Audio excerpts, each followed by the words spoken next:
The book of Ecclesiastes. It's part of the Bible's wisdom literature, and it opens with this line, "The words of Qoheleth, the son of David, king in Jerusalem." Now in Hebrew, the word Qoheleth means someone who has gathered people together, and in this case, it's to learn. So it's often translated in English as preacher or teacher. The teacher is said to be a son or a descendant of King David. There are different views about who this figure might have been. Many think that it refers to King Solomon. Others, maybe one of the later kings of David's line. Still others think that it's actually a later Israelite teacher who has adopted a Solomon-like persona as a teaching aid. Whichever of these views is correct, the key thing is to recognize that the teacher is a character in the book and is different from the author of the book, who remains anonymous.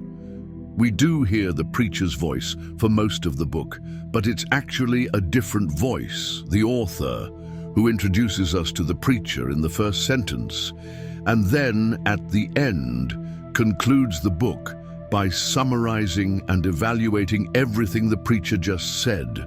So the author is someone who wants us to hear all that the teacher has to say and then help us process it and form our own conclusion. What does the preacher say? The author summarizes the teacher's basic message at the beginning and again at the end. Vanity, vanity. Everything is utterly vanity. Most English Bibles translate the Hebrew word hevel as vanity, and while it's a traditional rendering, it still doesn't fully capture the heart of the idea. In Hebrew, the word literally means vapor or smoke. The preacher uses this word 38 times in the book as a metaphor to describe how life is, temporary or fleeting like a wisp of smoke. An enigma or a paradox. Like smoke, it appears solid, but when you try and grab onto it, there's nothing there. So there's so much beauty and goodness in the world, but just when you're enjoying it, tragedy strikes and it all seems to blow away.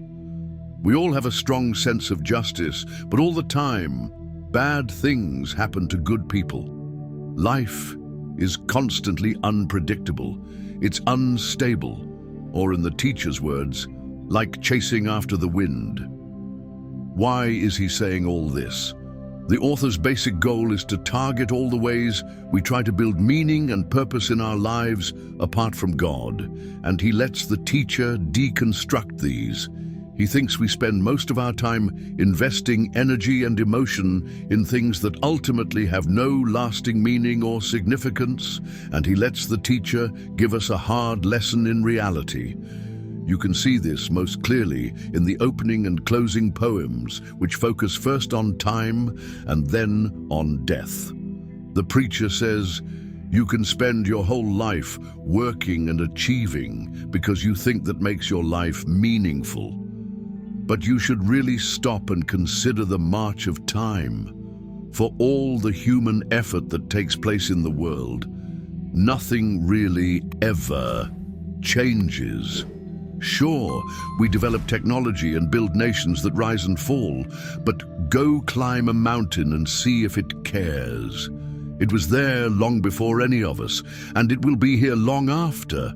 I mean, no one's even going to remember you or anything you did 100 years from now. But that mountain, it'll still be there. The ocean will still be breaking on the beach.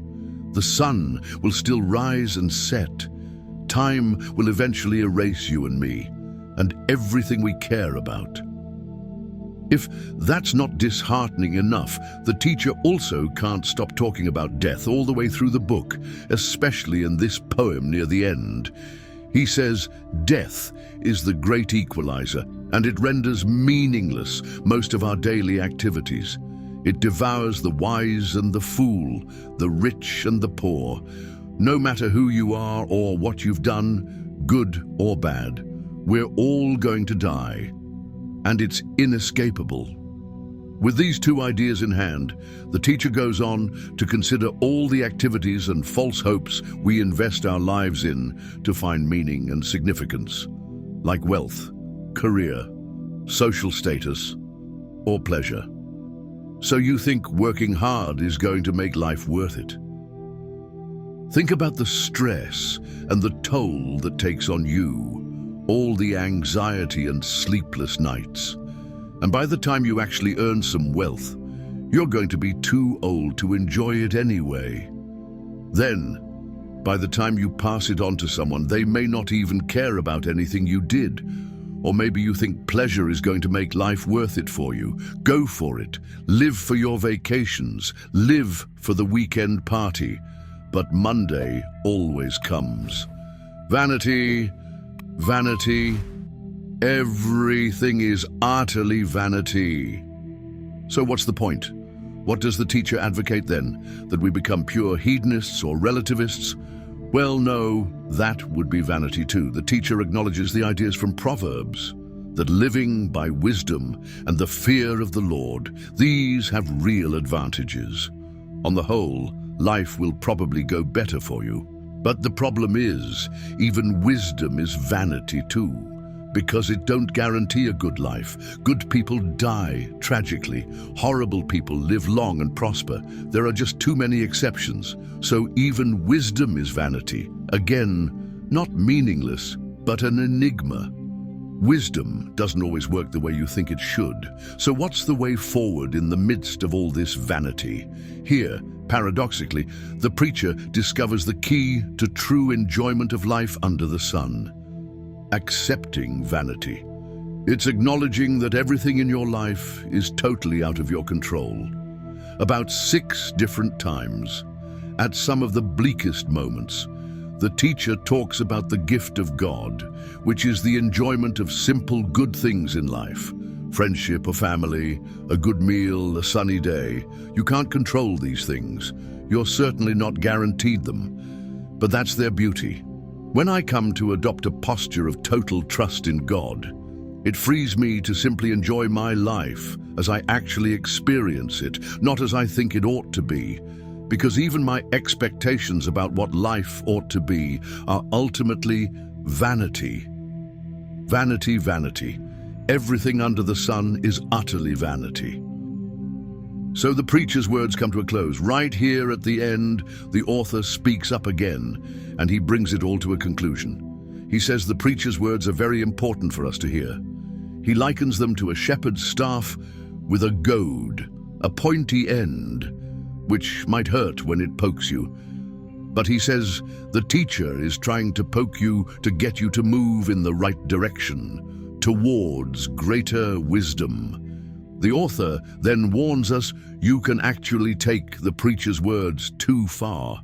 You could spend your whole life buried in books trying to answer life's existential puzzles. Don't try, he says. You'll never get there. Instead, the author offers his own conclusion, and it's this: fear God and keep his commandments. This is the whole duty of humans, for God will bring every deed into judgment, every hidden thing, whether good or evil. So the author thinks it's good to let the teacher challenge your false hopes and remind you that time and death make most of life completely out of your control. But what gives life true meaning is the hope of God's judgment. The hope that one day God will clear away all of the vanity and bring true justice to our world. And it's that hope that should fuel a life of honesty and integrity before God, despite the fact that I remain puzzled by most of life's mysteries. And that's the wisdom of the book of Ecclesiastes.